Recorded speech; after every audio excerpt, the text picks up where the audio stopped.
Bharti coaching classes में आपका स्वागत है। आज से हम क्लास 12th के सिलेबस की 1 बाय 1 चैप्टर वाइज स्टडी करेंगे। तो इसमें हम महत्वपूर्ण क्वेश्चंस को डेली प्रैक्टिस करेंगे और साथ आप भी नोट करते रहें और अगर कोई डाउट है तो आप कमेंट अवश्य करें।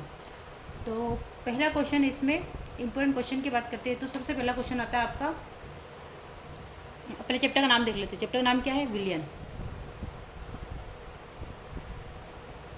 और आप मेरे साथ नोट्स बनाते रहे ताकि आपका 12th का पूरा सिलेबस साथ में ही कंप्लीट होता जाए। ठीक है। इसके अलावा इसमें जो इम्पोर्टेंट ऑब्जेक्टिव वगैरह भी आते हैं तो हम उनको पहले बाद में करेंगे। सबसे पहले हम इसके अकॉर्डिंग ही चलेंगे। जिससे सबसे पहले है सॉल्यूशन। ठीक है, विलियन को हम क्या बोलते हैं? सॉल्यूशन। जब भी सॉल्यूशन का नाम आता है इसके अंदर विलियन किसे कहते हैं, कितने प्रकार का, तो सभी आता है। तो हम यहाँ पे बात करेंगे कि सांद्रता के आधार पर विलियन के प्रकार। पहला क्वेश्चन बनता है, क्या बनता है? सांद्रता के आधार पर विलयन के प्रकार। अब यहाँ पे मैं आपको स्कूल के हिसाब से जैसे हम क्वेश्चन लिखते हैं या जो गाइड वगैरह में क्वेश्चन आता है कि निम्नलिखित को परिभाषित कीजिए, इनकी डेफिनेशन दीजिए या किसे कहते हैं, किस प्रकार से होता है, हम इतना नहीं देंगे। हम सिर्फ टॉपिक देखेंगे और टॉपिक किसी भी प्रकार से पूछा जाए हम उसका आंसर बनाने के लिए तैयार रहेंगे। ठीक है। तो सबसे पहले कि सांद्रता के आधार पर विलयन के प्रकार। तो सांद्रता के आधार पर विलयन के कितने प्रकार होते हैं?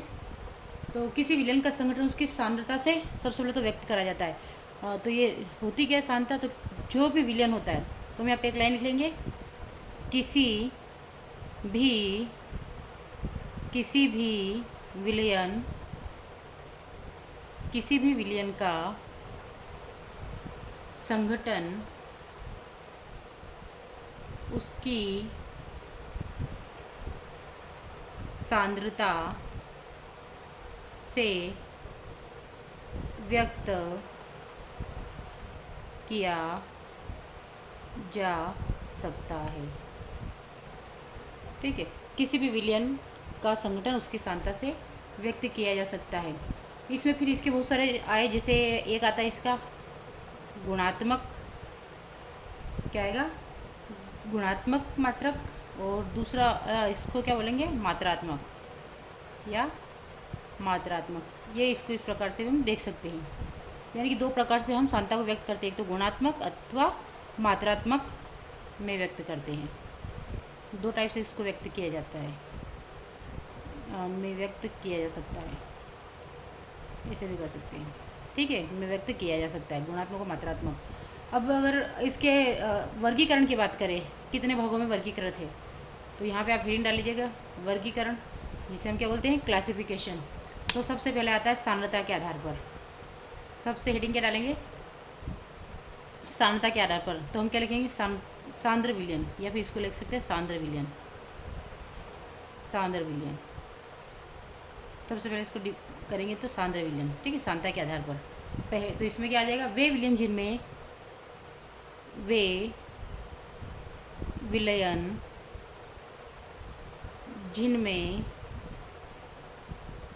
विलेय की मात्रा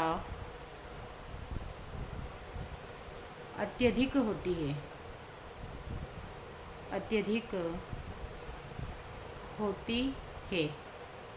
ठीक है, वे विलयन जिनमें विलेय की मात्रा अत्यधिक होती है क्या कहलाते हैं? सांद्र विलयन कहलाते हैं। दूसरा कौन सा आता है विलयन का प्रकार? तनु विलयन। क्या आएगा? तनु विलयन। यानी कि हम सॉल्यूशन को कितना डाइल्यूट कर रहे हैं। ठीक है, तो तनु विलयन। अब सांद्र क्या होता है कि किसी चीज़ अगर जैसे किसी को मिलाते हैं और उसमें और घुलने की क्षमता नहीं होती तो वो सांद्र विलयन, यानी कि वो पूरी तरह से। अब तनु विलयन के लिए क्या होता है कि हम उसको घोलते जाए तो एक लिमिट आती है कि उसके बाद वो, ठीक है, पूरी तरह से उसके अंदर डिजोल्व हो जाता है। तनु विलयन यानी कि पानी की अधिक मात्रा इसमें बोलो तो वे विलयन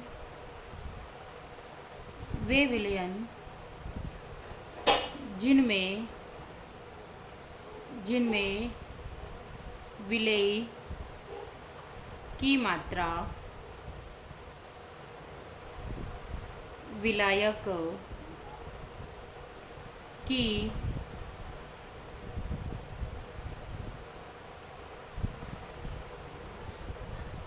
क्या लिखा, वे विलयन जिनमें विलय की मात्रा विलायक की तुलना में कम होती है। अब कैसे, जैसे विलय मतलब कि जो घुलता है, जैसे मान लो शक्कर की मात्रा कम है और पानी की मात्रा अधिक है, तो ये क्या कहलाएगा, तनु विलयन। और शक्कर की मात्रा अधिक है और पानी की मात्रा कम है, तो वो होगा सांद्र विलयन। क्योंकि शक्कर एक लिमिट के बाद घुलना बंद हो जाएगी, मतलब वो एक ठोस बन जाएगी, है ना। हम बोलते चाशनी का, तो जितनी ज़्यादा शक्कर बनाते हैं तो वो ठोस विलयन बनता जाता है। और तनु विलयन में क्या होगा, विलय की मात्रा तो अधिक होगी, विलय की मात्रा कम होगी, लेकिन विलायक की मात्रा, ये विलय की मात्रा कम और विलायक की मात्रा अधिक। ठीक है, क्लियर हो गया। तो तनु विलयन जिनमें विलय की मात्रा विलायक की तुलना में कम होती है। ठीक है, यानी कि इसमें घुलने वाला जो होता है, चाहे शक्कर लो या कोई नींबू को जो कुछ भी लो, तो जो घुलने वाला होता है वो कम मात्रा में होता है और जो घोलता है वो अधिक मात्रा में होता है, तो उसे क्या बोलेंगे, तनु विलयन। और जिसमें घुलने वाले की मात्रा ज़्यादा हो और घोलने वाले की मात्रा, यानी कि विलय जो होता है, घुलता जो है वो विलय कहलाता है। अब जो विलय की मात्रा अधिक होगी तो वो कहलाएगा सांद्र विलयन। ठीक है, तो जिसमें विलय की मात्रा अधिक विलायक की मात्रा कम, सांद्र विलयन। और जिसमें विलय की मात्रा कम विलायक की मात्रा अधिक, तनु विलयन। क्लियर है, ये दो चीज़ हो गई। अब आता है हमारा संतृप्त विलयन। तीसरा क्या आता है, संतृप्त विलयन। ये सब चीज़ें आप 9 से ही पढ़ते आ रहे हैं, लेकिन इसमें हम थोड़ा सा डीपली पढ़ेंगे। संतृप्त विलयन आ जाता है, सेचुरेटेड सॉल्यूशन। संतृप्त विलयन की बात करें तो वे विलयन जिनमें वे विलयन जिनमें निश्चित ताप पर विलय की और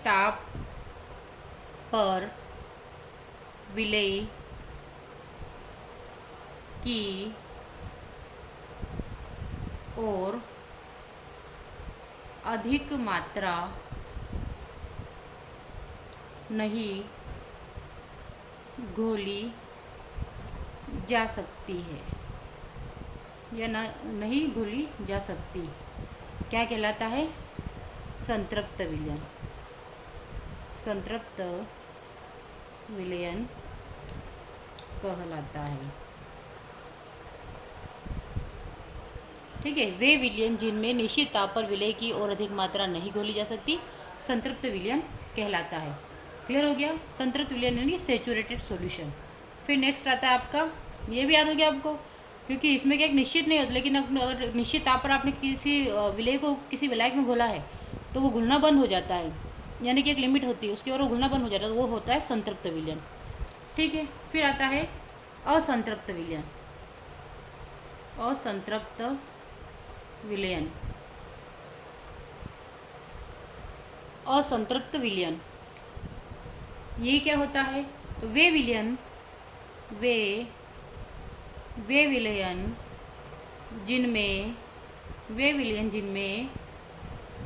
निश्चित ताप पर विलय की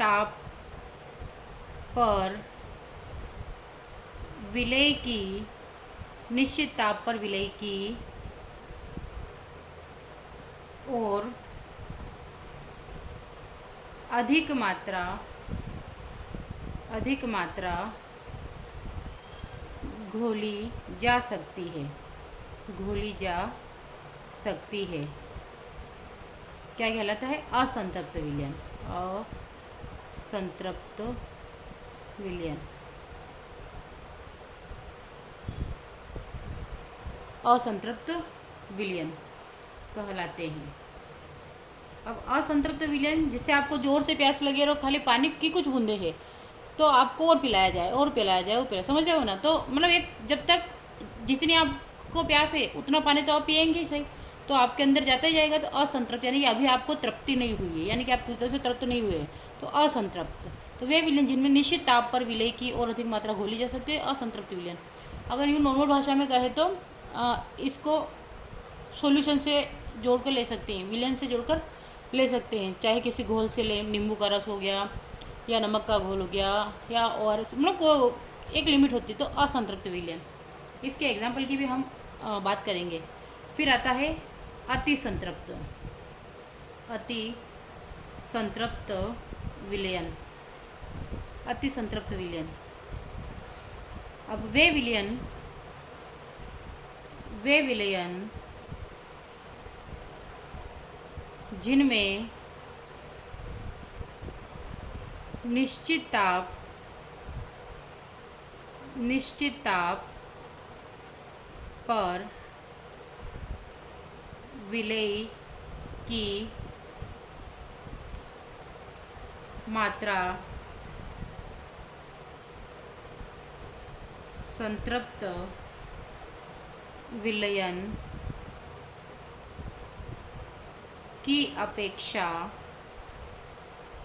अधिक होती है।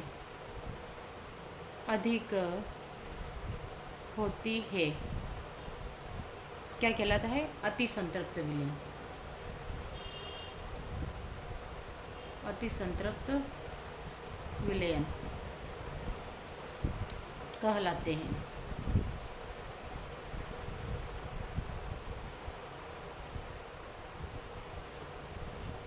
ठीक है, तो हमने ये देखा कि कौन कौन से होते हैं। अब हम देखेंगे इसके बाद नेक्स्ट लेक्चर में, यहाँ पे हेडिंग डाल लेती हूँ, विलयनों की सांद्रता को व्यक्त करने की विधियाँ। ठीक है, कौन कौन सी होती है। तो यहाँ पे हम नेक्स्ट लेक्चर में सेकेंड पार्ट यानी कि पार्ट 2 में हम क्या पढ़ेंगे। हमारा आज का ये क्या है, पार्ट फर्स्ट है। और मैं ऐसे ही आपको कंटिन्यू देते हूँ ताकि आपको भी वो जैसे एक ही ज़्यादा ना लगे। तो ये पार्ट फर्स्ट हो गया। अब हम पार्ट सेकेंड में इसी को कंटिन्यू करेंगे। वहाँ पे हम क्या पढ़ेंगे नेक्स्ट लेक्चर में, विलयनों की सांद्रता को व्यक्त करने की विधियाँ। क्या पढ़ेंगे? विलयनों की सांद्रता को व्यक्त करने की विधियाँ।